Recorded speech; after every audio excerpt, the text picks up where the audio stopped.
बिस्मिल्लाह ताला आज हम लोग सिक्स सेशन स्टार्ट करेंगे पेज नंबर 47 से। तो पेज नंबर 47 में हम लोग ने जो लास्ट हम लोग क्या जिक्र हो रहा था वहीं पर इमाम शाफ़ई के जो स्टेटमेंट के बारे में थोड़ा जिक्र हो रहा था कि ये यानी कि इस स्टेटमेंट के बारे में थोड़ा सा इख्तिलाफ था जो कि शेख मोहम्मद इब्न अब्दुल वहाब ने जो अपनी किताब में जो स्टेटमेंट दिया है जो ऊपर था उस स्टेटमेंट के बारे में थोड़ा सा इख्तिलाफ है कि ये स्टेटमेंट क्या कहा भी है कि नहीं, क्योंकि जैसे कि यहाँ पर दूसरा स्टेटमेंट यहाँ पर लिखा हुआ है कि अगर पीपल ने कंटम्पलेट किया होगा तो इनके लिए सफिशिएंट होगी है, यानी इस पर अगर गौर फिक्र कर लें तो इंसान के लिए एज ए हुज्जत एज ए प्रूफ ये काफ़ी है। तो लिखा हुआ है कि यहाँ पर लिखा the proof Allah has been established on the creation by the surah I but that the statement is okay with condition. ऐसे इसमें अगर हम लोग ये मान लेते हैं कि इमाम शाफी का जो स्टेटमेंट मतलब जो उन्होंने सूरे के बारे में कहा है ऑथेंटिकली एस्टैब्लिश्ड है, तो इसमें बहुत सारे मीनिंग छुपे हैं। पहला ये है कि जब इंसान मतलब इसमें जो है ना जो ब्यूटीफुल आउटकम छुपा हुआ है इसका जो कि बिलीवर्स को मिलेगा जो ये काम करेंगे, और फिर जो उनके अलावा जो लोग हैं उनके लिए बुरा रिजल्ट रहेगा। तो लिखा हुआ है कि यहाँ पर उन लोग के लिए मतलब तारीफ़ है जो अल्लाह ताला की तरफ बुलाते हैं लोगों को इल्म के ऊपर, ठीक है। और ये भी बताया जाता है कि इससे पता चलता है कि ये और लोगों से अलग हैं, बाकी लोग नुकसान में लेकिन ये लोग फ़ायदे में हैं, क्योंकि ये एक दूसरे को हक़ की तलक़ीन करते हैं, एक दूसरे को सब्र की तलक़ीन करते हैं।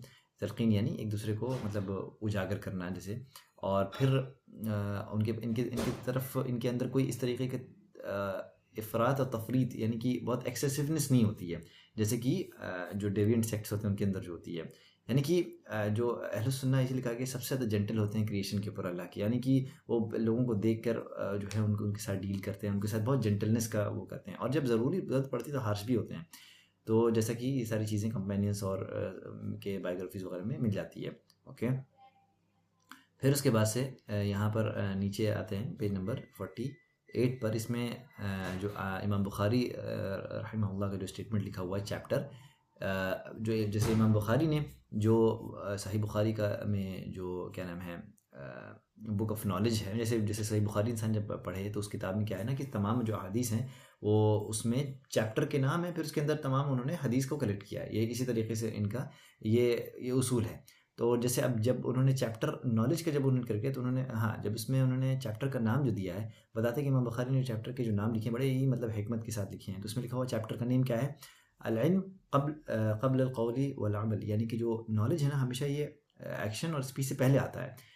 और इसका प्रूफ क्या है, जैसे कि अल्लाह ताला ने बताया फ़अलम अन्नहु ला इलाहा इल्लल्लाह वस्तग़फ़िर लिज़ंबिक, यानी कि जान लो कि अल्लाह के सिवा कोई इबादत के लायक नहीं है और अल्लाह की मग़फ़िरत तलब करो। तो यहाँ पर जो है बात जो बताई गई है यही है कि अल्लाह ताला ने पहले इल्म से शुरुआत की है, उसका मतलब इल्म से पहले शुरुआत की है, फिर उसके बाद से कौल और अमल की बात हुई है, ठीक है। तो इसको बहुत ज़रूरी समझना इस चीज़ को है।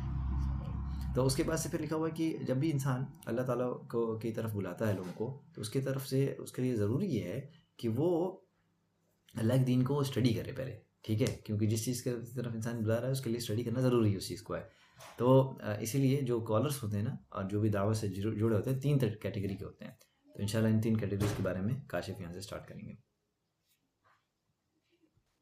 जो इल्म वाले जो कॉलर होते हैं, जो कॉल में बेसिक कॉलर होते हैं जिनके पास इल्म होता है और समझ होती है दीन की और अल्लाह के और अल्लाह के रसूल के, और जो दीन है इस्लाम में उसकी जो नॉलेज उनके पास होता है, तो they call to Allah with wisdom, कि वो हिकमत के साथ बुलाते हैं।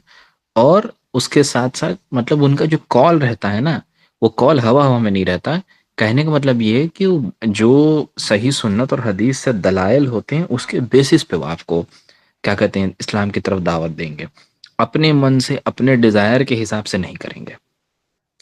और these are the happiest of the people and they are those Allah praised with saying, कि सूरह यूसुफ की आयत नंबर 108 में है कि से मोहम्मद सल्लल्लाहु अलैहि वसल्लम, this is my way, I call to Allah with sure knowledge, I and whosoever follows me. कि मतलब बेसिकली ये आयत से इंसान को क्लियर कट चीजें है कि अगर किसी को इस्लाम की तरफ आपको बुलाना है तो उसको सही प्रूफ और एविडेंसेस के साथ, और जो एविडेंसेस है उसकी अंडरस्टैंडिंग और उसके नॉलेज के साथ बुलाना है। दूसरी कैटेगरी होती है आपकी, ये वो कॉलर है जो put themselves in the arena of dawah and is actual fact are ignorant, these possess little or no understanding about the religion of Allah. These types of people spread corruption upon the earth and don't improve the situation. In reality, they are means for the people of desires to attack Ahl Sunnah. कि मतलब basically वो लोग जो दावे का काम तो करते हैं, बुलाते हैं लोगों को दीन की तरफ, लेकिन जो असली में दीन का जो क्या कहते हैं कि एसेंस होता है, जो उसके फैक्ट्स होते हैं, उनको उस चीज़ के बारे में पता नहीं रहता। तो शौकिया तौर पे लोग काम कर लेते हैं, बट इससे होता है क्या नहीं कि वो हार्म ज़्यादा पहुँचा देते हैं, नुकसान ज़्यादा कर देते हैं। अपनी अंडरस्टैंडिंग की हिसाब से बातें लोगों को बता देंगे, जिसकी वजह से करप्शन फैलेगा, जो कि एक्चुअल सुन्नत का जो तरीका है उसके अगेंस्ट है। फिर आती है तीसरा जो है कैटेगरी जो है, ये callers of misguidance and tribulation, जो सीधा सीधा मिसगाइडेंस और बुराई की चीज़ों की तरफ बुलाते हैं, भटके हुए लोग। They the first of these sects to emerge were the Sabiya, the followers of the Jewish Yemeni Abdullah ibn Saba who accepted Islam out of hypocrisy. ठीक है। तीसरी ये जो कैटेगरी है, इस कैटेगरी का सबसे पहला जो कॉलर था वो मतलब कब इमर्ज हुआ, उनको उन लोगों को कहा जाता सबिया। ये लोग किसके फॉलोअर थे?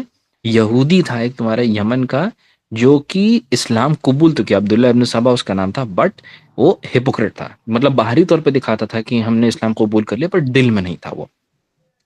पहली इन्वेंशन जो इन्होंने इस्लाम में इंट्रोड्यूस की was to incite the people against the leader of Muslims, कि जो भी मुसलमान के जो लीडर्स हैं उनके अगेंस्ट लोगों को भड़काना। और इसमें जो है हजरत उस्मान रज़ी अल्लाह अन्हु जो है, तब तक भड़काया लोगों को जब तक कि लोगों ने उनका कत्ल नहीं कर दिया। Here provocation incitement led to the killings of the caliph, की जबकि ये हम लोगों को क्लियर कट मालूम है कि शरीयत इस बात की इजाज़त नहीं देती कि आप लीडर को कुछ 3-5 बोलें या उसके अगेंस्ट जो है क्या कहते हैं आवाज़ उठाएं या उससे लड़े, अनलेस एंड अनटिल कि उसके तरफ जो है शिर्क जो है वो एकदम वाजे हो जाए। देयरफॉर दूसरा जो है Sabiya are the predecessor of all the revolutionaries that ever existed up until this present day, because unity behind whosoever Allah has placed in the authority over Muslim, staying away from the rebellion and refraining from the splitting away is from the fundamental belief of Ahl Sunnah wal Jamaat, कि एसलियन हो, लड़ाई झगड़ा फसाद हो, ये fundamental belief है अहले सुन्ना वल जमात का। उसका जस्ट अपोजिट काम जो है सबिया के लोग किए हैं, कि वो लोगों को उनके लीडरसी के अगेंस्ट भड़का दिए।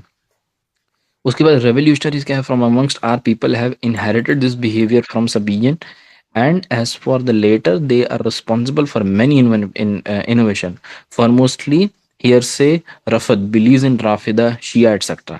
ये आपके सेक्ट्स हैं, राफिदा हैं, शिया हैं, ये लोग अलग अलग सेक्टर, और ये सब कहीं ना कहीं जो है आपका वो सबिया की ही आइडियोलॉजी को फॉलो करते हुए आते, उसी के बिहेवियर को फॉलो करते हैं, और अलग अलग किस्म की जो है इनोवेशंस पैदा करते हैं। उसके बाद दूसरा सेक्ट जो है इसमें था वो खवारिज का था, द हरूरिया, जो कि हज़रत अली बिन अबू तालिब के अगेंस्ट इन लोगों ने वो किया, क्या कहते हैं, रिबेलियन कर दी।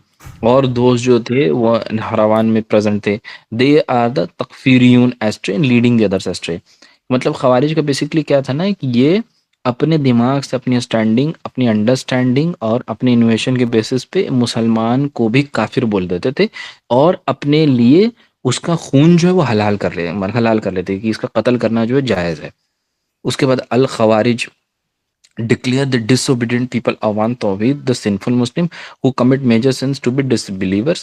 A detailed explanation about this will follow shortly if Allah the most high means. और अल खवारिज जो था मतलब उसने बेसिकली ये चीज़ डिक्लेयर कर दी तौहीद वाले लोगों के ऊपर, जो कि मतलब सिंफुल मुस्लिम बेसिकली वो, कि किसी भी इंसान से अगर मेजर गुनाह हो जाता है तो वो डिसबिलीवर हो गया, उसको उसके ऊपर डायरेक्ट जो है तकफीर कर दी, कुफार बना दिया उसको।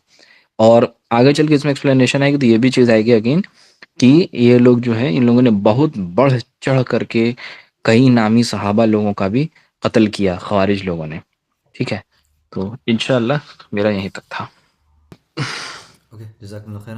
इंशाल्लाह नेक्स्ट सेशन हम लोग 51 से स्टार्ट करेंगे, और वीडियो देखने के लिए बहुत बहुत शुक्रिया आप लोग का। इसको शेयर ज़रूर करें। अस्सलामु अलैकुम वरहमतुल्लाहि वबरकातुहू।